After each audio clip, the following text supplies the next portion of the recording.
only 3 months, 8 साल लंबी acne struggle खत्म? अरे नहीं, आप लोग बिल्कुल गलत नहीं सुन रहे। While in general it is only 1 month, not even 3. From 8 long years to only 1 month, all in this one video. So welcome to Healthy Lifestyle Vlogs.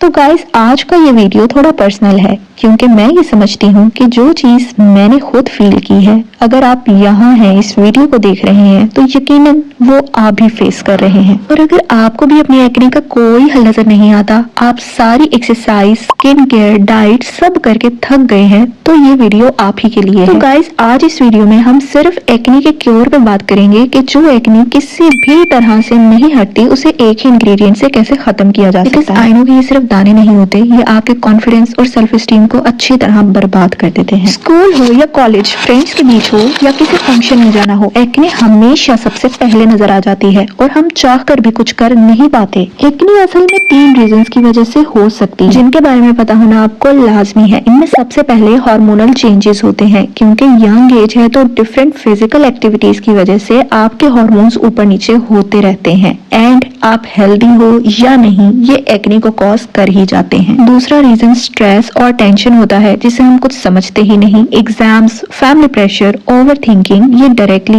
या इनडायरेक्टली एक्ने को ट्रिगर कर ही देती हैं और हम मोस्टली इसे इग्नोर कर देते हैं। और तीसरा रीजन गलत प्रोडक्ट्स और ओवर एक्सपेरिमेंट्स हो सकता है। हर किसी का बताया हुआ फेस वॉश यूज कर लेना या बगैर डर्मेटोलॉजिस्ट के रिकमेंडेशन के डिफरेंट प्रोडक्ट्स ट्राई करते रहना, ये सब चीजें एक्ने को और ज्यादा बिगाड़ देती हैं। अब जाने अनजाने में ये सब मिस्टेक्स हो ही गई हैं, इसलिए आज मैं आपके साथ अपनी एक्ने जर्नी भी शेयर करूंगी ताकि आपको पता चले कि ऐसा सबके साथ होता है। You are not alone in this. इस वीडियो को एंड तक जरूर देखिए। और गाइस, अगर आप लोग पूरी स्टोरी नहीं सुनना चाहते तो डायरेक्टली एंड में आइसोट्रेटिनोइन, उसके कॉजेस और क्योर वाले पार्ट पर जंप कर सकते हैं। तो मेरे फेस पर ये एक्ने प्रॉब्लम स्टार्ट हुआ था at the age of only 15। तो कॉलेज में इस एक्ने ने मुझे बहुत परेशान किया और क्योंकि मैं अपनी स्किन से बहुत कंसर्न थी, इसलिए मैंने फौरन से अपने एरिया की सबसे बेस्ट डर्मेटोलॉजिस्ट से कंसल्ट किया। तो फिर हुआ क्या, डर्मेटोलॉजिस्ट ने मुझे बहुत ही नॉर्मल सी मेडिसिन लिखकर दे दी, कुछ मल्टीविटामिन और कुछ बेसिक स्किन केयर। मैंने इनको 2 मंथ्स तक यूज किया, लेकिन मुझे उससे कुछ इफेक्ट नहीं हुआ मेरी एक्ने पर। तो आफ्टर 2 मंथ्स मैंने अगेन उन्हीं डर्मेटोलॉजिस्ट को विजिट किया और मैंने उनको अपना प्रॉब्लम शेयर किया एंड दिस टाइम अगेन उन्होंने मुझे सेम वही चीजें रिकमेंड कर दी, लेकिन थोड़ा सा चेंज करके, मतलब वही स्किन केयर और मल्टीविटामिन, लेकिन कंपनी चेंज। अब इस सेकंड कंसल्टेशन के बाद मैं इतना डिसअपॉइंट हो गई थी कि मैंने ये डिसाइड किया कि आइंदा के बाद कभी किसी डर्मेटोलॉजिस्ट के पास नहीं जाऊंगी, क्योंकि उनको शायद मेरी बातें समझ नहीं आती।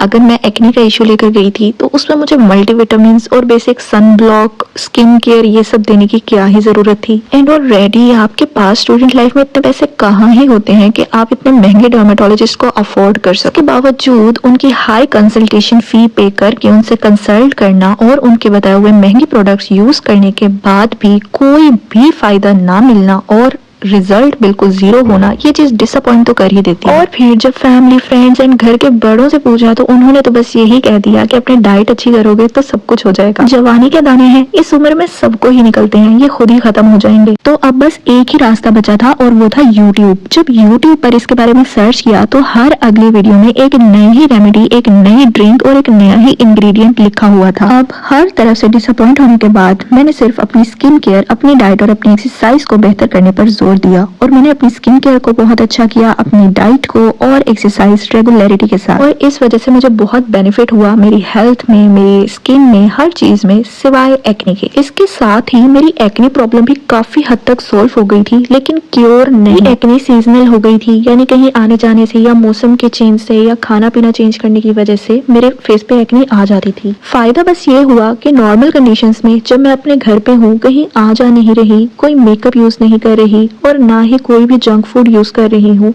तो मेरी एक्ने बिल्कुल ठीक रहती थी, मतलब होती ही नहीं। लेकिन अब ऐसे तो कोई लाइफ नहीं गुजार सकता। आपको बाहर भी जाना है, आपको लोगों से मिलना भी है, आपको खुद को प्रेजेंटेबल भी दिखाना है, आपको मेकअप भी करना है और आपको जंक फूड भी खाना ही पड़ता है। इसके बाद मुझे मेरी फ्रेंड ने एक बात बताई कि तुम्हें 6 महीने का एक कोर्स करना पड़ेगा, उसके बाद तुम्हारी एक्ने बिल्कुल सॉल्व हो जाएगी। लेकिन जितना कुछ मैं इसके लिए सह चुकी थी और ट्राई कर चुकी थी, मुझे उसकी बात पे बिलीव नहीं हुआ। आई थॉट कि ये भी कोई स्कैम ही होगा, वक्ती तौर पर हट जाएगी, लेकिन जब भी कोई जरूरी काम आएगा तो ये फिर से हो जाएगी। बट समहाउ मैंने उसके साथ सर्वाइव करना सीख ही लिया था। लेकिन ये सब कुछ अपनी एक्सट्रीम कंडीशन पे तब पहुंचा जब हमने अपना घर चेंज किया। तब मेरी एक्ने इतनी बुरी ट्रिगर हो चुकी थी कि अब उसके आगे कोई भी डाइट, कोई भी स्किन केयर, कोई भी एक्सरसाइज कुछ वर्क नहीं कर रही थी। आई डोंट नो, बट शायद आप लोगों में से कोई मेरी इस बात से रिलेट कर पा रहा हो कि जब एक्ने आपके फेस को इस कदर बिगाड़ देती है और कोई चीज आपको बेनिफिट नहीं दे रही होती। और शायद आज मेरी ये वीडियो बनाने का मकसद भी वही फेज है कि जिस फेज से उस टाइम पे मैं गुजरी, मैं नहीं चाहती कि कोई और इसको फेस करे। मुझे लगा कि शायद इस घर के पानी में कोई इशू है, तो मैंने पानी को बॉईल करके पीना स्टार्ट कर दिया और मैं बाहर से पानी मंगवाती थी, उसी से शॉवर लेती थी। लेकिन ये सब कुछ यूजलेस था। अब जब तक डर्मेटोलॉजिस्ट से कंसल्ट ना करो तो गुजारा ही नहीं था। तो इसके बाद मैं दोबारा से डर्मेटोलॉजिस्ट के पास गई और फिर वही हुआ। 2 दफा मैंने डर्मेटोलॉजिस्ट से कंसल्ट किया और उन्होंने मुझे एक एंटीबायोटिक रिकमेंड की और मैं उस एंटीबायोटिक को 2 महीने तक खाती रही। जब अगेन मैंने उनसे विजिट किया तो उन्होंने मुझे सेम मेडिसिन कंटिन्यू रखने का कहा, जिसके बाद मुझे ये तो समझ आ गया था कि एक्ने का क्योर इस दुनिया में बना ही नहीं। And then finally I visited a dermatologist 5 months ago in August I guess.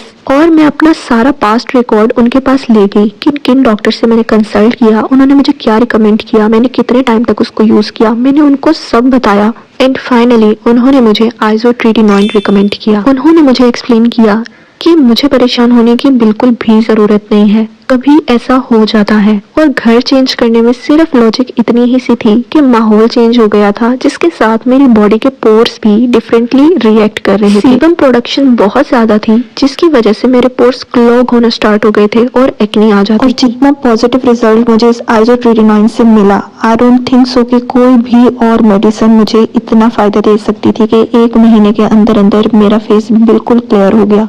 एकदम ऐसा लगा कि जैसे जो मेरी 8 साल की स्ट्रगल थी वो बस अब पूरी हो गई है। तो गाइस, आइसोट्रेटिनोइन एक्ने की सबसे स्ट्रॉन्ग मेडिसिन होती है। ये तभी दी जाती है जब एक्ने बहुत ज्यादा हो, दवाइयों से ठीक ना हो या फिर स्कार्स मतलब निशान पड़ने का रिस्क हो। इसको आमतौर पर डॉक्टर की सख्त निगरानी में ही यूज किया जाता है। तो बेसिकली आइसोट्रेटिनोइन बॉडी के पोर्स को श्रिंक कर देती है, जिसकी वजह से बॉडी में ऑयल या सीबम प्रोडक्शन बहुत हद तक कम हो जाता है। इसलिए ये ऑयली स्किन वालों के लिए जो अक्सर एक्सेसिव ऑयल प्रोडक्शन की वजह से बहुत परेशान रहते हैं, उनके लिए भी एक मैजिक प्रूव होती है। आइसोट्रेटिनोइन स्किन का ऑयल या सीबम प्रोडक्शन बहुत कम कर देती है, स्किन की इन्फ्लेमेशन कम करती है और एक्ने बैक्टीरिया को ग्रो नहीं होने देती। इसलिए कई लोगों को एक्ने परमानेंटली या फिर काफी लंबे अरसे तक खत्म हो जाती है। लेकिन याद रहे कि ये एक मेडिसिन है। आपकी बॉडी के पोर्स बंद हो जाना कोई छोटी बात नहीं होती, क्योंकि मॉइस्चराइजेशन की जरूरत सिर्फ फेस को नहीं बल्कि पूरी बॉडी को होती है, बॉडी के डिफरेंट पार्ट्स में। इसलिए इसे सिर्फ डॉक्टर की प्रिस्क्रिप्शन पर ही यूज करना चाहिए।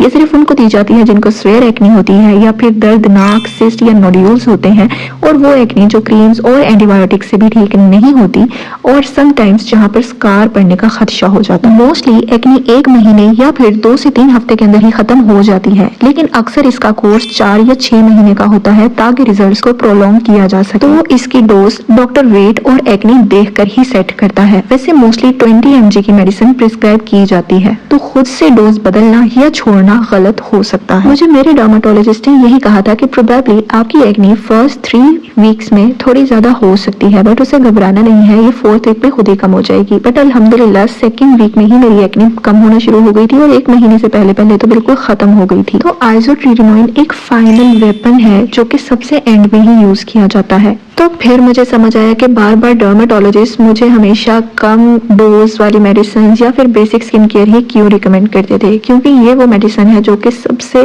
लास्ट में ट्राई की जाती है जब कुछ और काम ना आए तो। और एक बड़ी इंपॉर्टेंट बात कि आइसोट्रेटिनोइन फॉर्मुलेशन से बहुत सारी मेडिसिन मेडिकल स्टोर्स में आई हुई हैं, लेकिन कोई अच्छा डर्मेटोलॉजिस्ट हमेशा आपको वही रिकमेंड करेगा जो कि ISO अप्रूव्ड होती है, क्योंकि ऑलरेडी मेडिसिन बहुत हार्श है और इसके ऊपर आप किसी भी किस्म का रिस्क नहीं ले सकते कि आइदर वो मेडिसिन अप्रूव्ड है भी कि नहीं। जो मुझे मेरे डर्मेटोलॉजिस्ट ने रिकमेंड की थी वो मेडिसिन एक्ट्रैक थी, यहाँ आपको स्क्रीन पे शो हो रही होगी। मेरे वेट और एक्ने को देखकर उन्होंने मुझे ये 20 mg 1 कैप्सूल डेली 3 मंथ्स के लिए दिया था। और याद रहे कि आइसोट्रेटिनोइन हमेशा मिल्क के साथ कंज्यूम की जाती है और जब ये लेनी हो तो आपका पेट बिल्कुल भी खाली नहीं होना चाहिए। आपको खाना खाने के बाद इसको कंज्यूम करना है दूध के साथ, बिकॉज ये फैट के साथ अच्छी डिजोल्व होती है और रिजल्ट्स बहुत ही पॉजिटिव देती है। खाली पेट ये सही से एब्जॉर्ब नहीं होती और आपको डिस्कम्फर्ट स्टार्ट हो सकता है, चक्कर आ सकते हैं, वॉमिटिंग हो सकती है और हालत खराब हो सकती है। और अगर कोई आइसोट्रेटिनोइन ले रहा है तो उसके साथ फ्राइड चीजें, ज्यादा मिर्च मसाले वाली चीजें, ये सब बंद की जाती हैं, अदरवाइज वो आपको फायदे के बजाय नुकसान दे सकती है। साथ ही फ्रेश फ्रूट्स, वेजिटेबल्स, जूस लेना ये कंपल्सरी होता है। आपने खुद को हाइड्रेट रखना है, क्योंकि ये सिर्फ आपके फेस के पोर्स को श्रिंक नहीं करता, ये आपकी पूरी बॉडी के पोर्स को श्रिंक कर देता है और आपकी पूरी बॉडी, इवन की आपके इंटरनल ऑर्गन्स को मॉइस्चर की बहुत जरूरत है। इसी वजह से कुछ लोगों को कॉन्स्टिपेशन हो जाती है और इतनी स्वेयर हो जाती है कि स्टूल पास करते हुए उन्हें ब्लीडिंग होना शुरू होती है, क्योंकि पोर्स तो श्रिंक हो जाते हैं, मॉइस्चर मिल नहीं पाता और फिर इस तरह की कॉम्प्लिकेशन भी आ सकती हैं। और अगर ये बहुत ज्यादा स्वेयर हो जाए तो मामला ऑपरेशन तक भी पहुंच सकता है। इसलिए कहा जाता है कि ये हार्श मेडिसिन है, कोई छोटी मेडिसिन नहीं है और इसके अंदर जितना इसको लेना इंपॉर्टेंट है, कंज्यूम करना इंपॉर्टेंट है, उतनी ही इसकी एहतियात भी साथ इंपॉर्टेंट है। और कुछ लोगों को नोज में भी ब्लीडिंग होना स्टार्ट हो जाती है, तो इस वजह से प्रॉपर हाइड्रेट रहना इज द मस्ट। एंड जितने भी ये मिर्च मसाला फ्राइड चीजें हैं, इनसे दूर रहना भी उतना ही ज्यादा जरूरी है, क्योंकि हम लोग मेडिकेशन तो ले लेते हैं लेकिन साथ एहतियात नहीं करते। इसलिए मैं आपको प्रॉपर प्रिवेंशन इसके साथ बता रही हूँ ताकि बाद में आपको कोई भी इशू नहीं हो। तो आइसोट्रेटिनोइन के बारे में मैं आपको यही बताना चाहूँगी कि आपने इसको डायरेक्ट यूज़ नहीं करना है। First of all you need to consult your dermatologist. आपको जाके उनको अपनी कंडीशन एक्सप्लेन करनी है और वो आपको जो भी मेडिसिन रिकमेंड करेंगे आपको उसको यूज़ करने के बाद दोबारा से उनको कंसल्ट करना है कि this medicine is not solving your problem. और आपने डॉक्टर को अपना चेकअप करवाने के बाद ही, उनसे कंसल्ट करने के बाद ही इस मेडिसिन को यूज़ करना है। और साथ ही मैं आपको एक बहुत इंपॉर्टेंट बात बताती चलूँ कि प्रेगनेंसी में या फिर अगर आप कंसीव करना चाह रहे हैं या आपकी अगर न्यू मैरिज है and you want a baby, then आप आइसोट्रेटिनोइन बिल्कुल भी यूज नहीं कर सकती। It is strictly prohibited. और ये बात तो मोस्टली मेडिसिन पर खुद भी लिखी होती है कि do not use it in pregnancy. ये बात इस कदर खतरनाक है कि ये खुद पैकेजिंग पर लिखी हुई होती है, क्योंकि आइसोट्रेटिनोइन विटामिन ए का स्ट्रॉन्ग फॉर्म होता है। प्रेगनेंसी के दौरान ये बच्चे के ऑर्गन्स की सही फॉर्मेशन को डिस्टर्ब करता है, ब्रेन, दिल, चेहरा, कान वगैरह की ग्रोथ बिगाड़ सकता है। इसका मतलब ये है कि बच्चे पैदाइशी मिसाइल के साथ पैदा हो सकते हैं। तो लैक्टेशन के पीरियड में भी, यानी दूध पिलाने वाली माएँ भी ये यूज नहीं कर सकती। प्रेगनेंसी में तो ये इस कदर खतरनाक है कि ये आप चेहरे पे अगर क्रीम की फॉर्म में मिले तो वो भी मना किया जाता है। उन पे भी बाकायदा लिखा होता है do not apply during pregnancy, क्योंकि हो सकता है कि वो स्किन से डिफ्यूज होकर ब्लड में चली जाए और बच्चे को कोई भी खतरा हो सकता है। तो जब लगाना अलाउ नहीं है तो खाना तो कितनी दूर की बात। तो ये मेडिसिन कंज्यूम करने के कम से कम 1 महीने बाद तक भी ना तो प्रेगनेंसी करनी होती है ना ही लैक्टेशन करनी होती है, क्योंकि ये मेडिसिन ब्लड में मौजूद होती है और ब्लड जब तक रिन्यू नहीं हो जाता, खुद को इससे साफ नहीं कर लेता, तब तक इस तरह की कोई भी प्लानिंग बहुत ज्यादा हार्मफुल हो सकती है।